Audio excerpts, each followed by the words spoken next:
दोस्तों, एक 50 साल की महिला वो अपने आप को इतना ज़्यादा मेंटेन की हुई थी कि वो बिल्कुल 35 साल की नौजवान महिला लग रही थी। उसकी एक बेटी होती है जिसकी शादी उसने 6 महीने पहले कर दी थी। अब घर में वो अकेली रहा करती थी क्योंकि उसके पति का देहांत 2 साल पहले एक बीमारी की वजह से हो चुका था। उसके पास पैसे की कोई कमी नहीं होती है। उसका बहुत बड़ा घर होता है, इसलिए उसने अपने घर में एक नौकर को रख रखा था। वो नौकर देखने में हट्टा-कट्टा नौजवान होता है। उसकी उम्र 25 साल की होती है। ममता का दिल उस नौकर पे आ जाता है और उससे अपनी ख्वाहिशों को पूरा करना चाहती है। इसलिए वो हमेशा उस पे डोरे डाला करती थी, गंदे-गंदे इशारे किया करते थे। लेकिन नौकर समझ नहीं पाता, तो एक दिन ममता उससे प्रपोज कर देती है, उससे अपने दिल की बात कह देती है। उसके बाद वो नौकर अपनी मालकिन के साथ कुछ ऐसा कर देता है जिसकी कोई कल्पना भी नहीं कर सकता। जी हाँ दोस्तों, जब आप लोग सुनेंगे तो शायद आप लोगों को बहुत ही हैरानी होगी, इसलिए इस वीडियो को पूरा ज़रूर देखिएगा। वीडियो के अंत में आपको एक बहुत बड़ी सीख मिलने वाली है। तो आइए जानते हैं पूरी घटना इस वीडियो में। लेकिन वीडियो में आगे बढ़ने से पहले बस वही छोटी सी रिक्वेस्ट कि वीडियो को लाइक नहीं किए तो वीडियो को लाइक कर दीजिए, चैनल को सब्सक्राइब नहीं किए तो सब्सक्राइब कर दीजिए, जिससे मेरा हौसला बढ़ता रहे। दोस्तों, ये कहानी है मुंबई के एक एरिया की। वहाँ पे एक ममता नाम की महिला होती है जिसकी उम्र 50 साल की होती है। वो अपने आप को इतना मेंटेन की हुई थी कि वो 35 साल की नौजवान महिला लग रही थी। उसके पति का देहांत 2 साल पहले एक बीमारी की वजह से हो चुका था। ममता की एक बेटी होती है जिसकी उम्र 22 से 23 साल की होती है। उसका नाम शीतल होता है।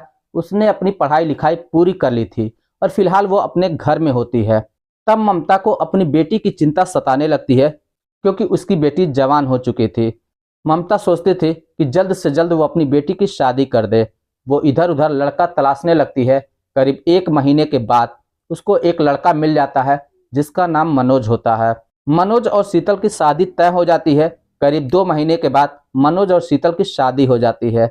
शीतल विदा होकर अपने ससुराल चली जाती है और वहां पे वैवाहिक जीवन व्यतीत करना शुरू कर देती है। अब इधर ममता घर में अकेली रह जाती है। घर इतना बड़ा होता है, घर में अकेले रहने की वजह से घर इसे काटने को दौड़ रहा था। ममता के अगर कारोबार की बात करें तो ममता की कई कंपनियां चल रही होती हैं जिससे ढेर सारा पैसा आ रहा होता है। इसलिए ममता को पैसे की कोई भी दिक्कत नहीं होती है। इसलिए ममता सोचती है कि घर इतना बड़ा है, घर पे मैं अकेली रह रही हूँ, क्यों ना मैं अपने घर पे एक नौकर रख लूँ जो घर का काम करेगा। वो अपने घर के बाहर एक बोर्ड लगा देती है कि मुझे एक नौकर की ज़रूरत है। कुछ दिनों के बाद एक लड़का गांव से नौकरी की तलाश में आता है। जब घर के बाहर ये बोर्ड लगा हुआ देखता है तो वो बोर्ड पढ़कर ममता के दरवाजे पे आकर खड़ा हो जाता है और ममता के दरवाजे की घंटी बजा देता है। ममता घर से बाहर निकलती है, दरवाजे पे एक लड़के को देखती है तो वो पूछती है कि बोलिए क्या काम है। वो लड़का कहता है, मैडम आपने घर के बाहर बोर्ड लगा रखा है कि आपको काम करने वाले की ज़रूरत है और मुझे काम करना है। ममता उस लड़के को देखकर बेहद ही खुश हो जाती है क्योंकि वो लड़का 25 साल का नौजवान हट्टा कट्टा होता है। उस लड़के का नाम विशाल होता है। विशाल को लेकर वो घर के अंदर चली जाती है और उससे बातचीत करना शुरू कर देती है। ममता कहती है कि देखो, तुम्हें मेरे घर पे ही रह के काम करना होगा, मैं तुम्हें 15,000 रुपये दूंगी। इस पर विशाल तैयार हो जाता है और कहता है, ठीक है मालकिन, अब जैसा बोलेंगी मैं वैसा ही करूंगा। उसके बाद विशाल वहीं पर रहकर नौकरी करने लगता है। करीब 1 महीने का समय जब गुजर जाता है तो ममता उसको 15,000 रुपये दे देती है।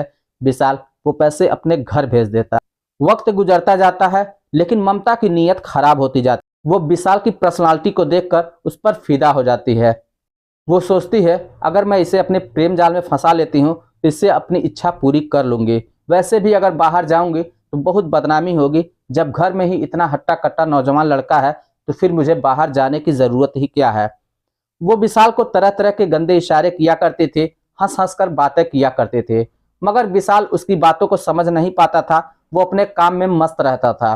एक दिन ममता उसका हाथ पकड़कर उसको कमरे के अंदर लेकर चली जाती है और उससे बातचीत करना शुरू कर देती है। ममता कहती है कि देखो, मेरी भी कुछ इच्छाएं हैं। तुम्हें पता है मेरे पति का देहांत तो हो चुका है, मैं घर में अकेली रह रही हूँ। मैं चाहती हूँ कि तुम मेरे साथ रात बिताओ और मेरी ख्वाहिशों को पूरा करो। इस पर वो लड़का विशाल समझ नहीं पाता और कहता है, मैडम आप क्या कहना चाहती हैं, मैं आपकी बातों को समझ नहीं पा रहा हूँ। आप मुझे डिटेल में समझाइए। तब ममता कहती है कि देखो, मैं तुमसे प्यार करती हूँ, मुझे तुमसे शादी करनी है। ये बात सुनकर विशाल हैरान हो जाता है, उसके पैर तले से जमीन खिसक जाती है और वो सोचने लगता है कि आखिर मैडम ने मुझ में ऐसा क्या जो मुझसे शादी करने के लिए तैयार हो गए। तब विशाल ममता से कहता है कि मैडम, आप मुझ में क्या देखी हैं? आपके पास करोड़ों की प्रॉपर्टी है और मैं ठहरा नौकर, गरीब आदमी।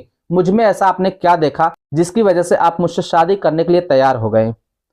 तब ममता कहती है कि तुम बेहद ही खूबसूरत हो, हट्टे कट्टे नौजवान हो, और मैं तुमसे प्यार करती हूँ, इसलिए मैं तुमसे शादी करना चाहती हूँ। और वैसे भी अब मेरे आगे पीछे कोई है नहीं, मेरे न रहने के बाद ये सारी प्रॉपर्टी तुम्हारी हो जाएगी। इस पर विशाल को थोड़ा लालच आ जाता है और वो कहता है ठीक है मैडम, जैसा आप कहती हैं मैं करने के लिए तैयार हूँ। अब दोनों के बीच में धीरे धीरे नजदीकियां बढ़ती चली जाती हैं। दोनों एक दूसरे के करीब होते चले जाते हैं। दोनों एक दूसरे से अश्लील हरकतें करना शुरू कर देते हैं। धीरे धीरे बात आगे बढ़ती है। तब उसके बाद दोनों अपने अपने कपड़े उतारना शुरू कर देते हैं। उसके बाद विशाल अपनी मालकिन के साथ संबंध बनाना शुरू कर देता है। वो इतनी जोरदार तरीके से संबंध बनाता है कि अपनी मालकिन की हालत खराब कर देता है। लेकिन मालकिन को भी मजा आ रहा था। वो विशाल का भरपूर साथ दे रही थी क्योंकि उन्हें वो चरम सुख का आनंद मिल रहा था। करीब 2 घंटे तक संबंध बनाने के बाद जब दोनों थक जाते हैं तो फिर वहीं पर लेट जाते हैं। इस तरीके से इन दोनों का गंदा काम करीब 4 महीने तक चलता रहता है, क्योंकि घर में कोई नहीं होता। जब भी इन लोगों को मौका मिलता था तो ये दोनों लोग संबंध बना लिया करते थे और अपनी अपनी ख्वाहिशों को पूरा कर लिया करते थे। एक दिन की बात है, शीतल अपनी मां ममता के घर पर रहने के लिए आ जाती है। ममता ये जानकर बहुत ही हैरान होती है, लेकिन वो कुछ कर भी नहीं सकती थी क्योंकि बेटी थी, मना भी नहीं कर सकती थी। बेटी घर पे रहने लगती है। धीरे धीरे समय गुजरता है। अब ममता को मौका नहीं मिल पा रहा था कि वो नौकर के साथ मिलकर संबंध बना सके। इस तरीके से दोस्तों करीब 1 हफ्ते का समय गुजर जाता है। अब ममता बहुत ही बेचैन हो चुकी थी। रात के समय माँ बेटी दोनों एक ही कमरे में सोई हुई थी। करीब 12 बजते हैं तो ममता धीरे से उठती है और नौकर के कमरे में चली जाती है। वहां पे जाने के बाद फिर वो नौकर से संबंध बनाना शुरू कर देती है। वो संबंध बना रही होती है और अजीब अजीब सी आवाजें निकाल रही होती हैं। इधर ममता की बेटी शीतल की भी आंखें खुल जाती हैं और वो सोचती है कि मेरी माँ इतनी रात को कहाँ पे जा सकती है। वो दरवाजा खोलकर बाहर आती है और इधर उधर देखती है, उसे कुछ भी पता नहीं चलता। तब वो नौकर के कमरे की तरफ पहुंचती है तो वहां से उसे अजीब अजीब सी आवाजें सुनाई दे रही होती हैं। बगल में एक खिड़की होती है। खिड़की से झांक कर जब देखती है तो वो दंग रह जाती है। उसकी आंखें फटी की फटी रह जाती हैं। उसकी माँ और नौकर आपस में संबंध बना रहे होते हैं। ये देखकर शीतल तिलमिला जाती है और तुरंत ही दरवाजा खटखटाने लगती है। दरवाजे की खटखटाहट सुनकर ममता और नौकर दोनों हड़बड़ा जाते हैं। दोनों जल्दी जल्दी अपने कपड़े को पहनते हैं। उसके बाद ममता दरवाजा खोलती है। जब सामने अपनी बेटी को देखती है तो उसके पैरों तले से जमीन खिसक जाती है। वो अपनी बेटी को कुछ समझाना चाहती थी, लेकिन बेटी कुछ भी सुनने के लिए तैयार नहीं होती है। वो अपनी माँ को और उस नौकर को गाली गुप्ता देना शुरू कर देती है। उसके बाद तुरंत ही मोबाइल निकालती है और पुलिस को फोन कर देती है। कुछ देर के बाद पुलिस वहां पे पहुंच जाती है। नौकर और ममता दोनों को लेकर साथ में थाने चली आती है।